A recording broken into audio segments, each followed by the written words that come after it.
दोस्तों नमस्कार।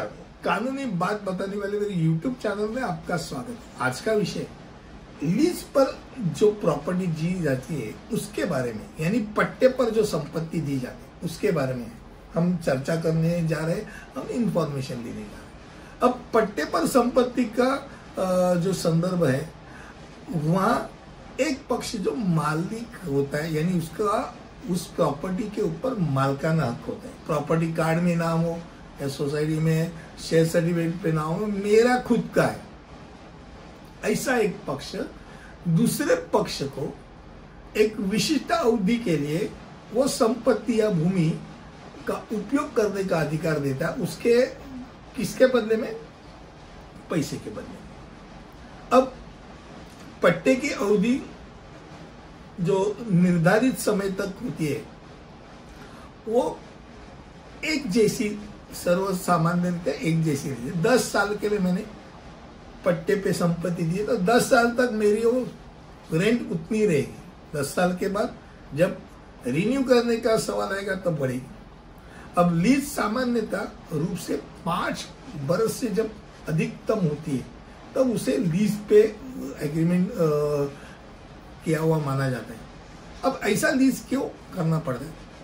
एक बहुत आसान सा एग्जांपल देना चाहता हूँ। जैसे बैंक है, बैंक को अगर किसी भी प्रॉपर्टी में अगर अपना ब्रांच खुलवाना है तो वो पहले ये चाहेगी कि उस एरिया में जहाँ उसको एडवर्टाइज करना है, उसको फर्नीचर फिक्सचर लगाना है, भाई इतना अगर इन्वेस्टमेंट करना है तो कम से कम 10 साल के लिए तो उनको वो लीज पे दे दो।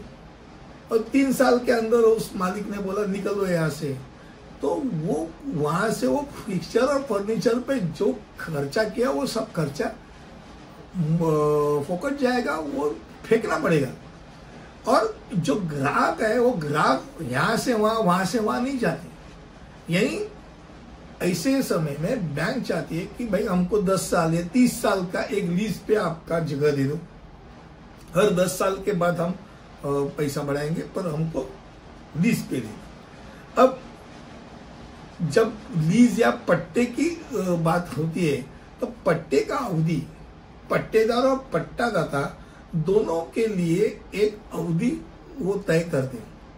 अब पट्टे की शर्तें के अनुसार आमतौर पे 3 रूपों में पट्टे की शर्तें होती है। एक तो निश्चित रूप पे रहती है कि भाई 10 साल के, एक आवधिक रहती है, बोल नहीं सकते बढ़ा भी सकते, और एक अनिश्चित होती है, भाई मालूम ही नहीं क्या हो रहा है क्या नहीं। अधिकतर निश्चित स्वरूप पे पट्टे पर संपत्ति दी जाती है। अब इसके अतिरिक्त आप सोचेंगे कि एक पट्टे पे दी गई हुई संपत्ति भौतिक भी हो सकती है और गैर भौतिक भी हो सकती है।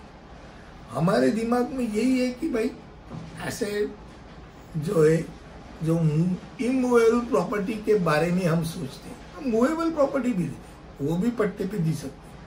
अब पट्टादाता जो रहते हैं, जो मालिक रहते हैं, वो मालिक के बैलेंस शीट पर पट्टे पर दी गई संपत्ति के रूप में रिपोर्ट करता है और व्यक्तिगत पट्टे में भुगतान को आय और नकदी प्रभाव के विवरण में, यानी इनकम टैक्स, इनकम और एक्सपेंडिचर में, इनकम में वो अपना रिपोर्ट दर्ज कर देते हैं।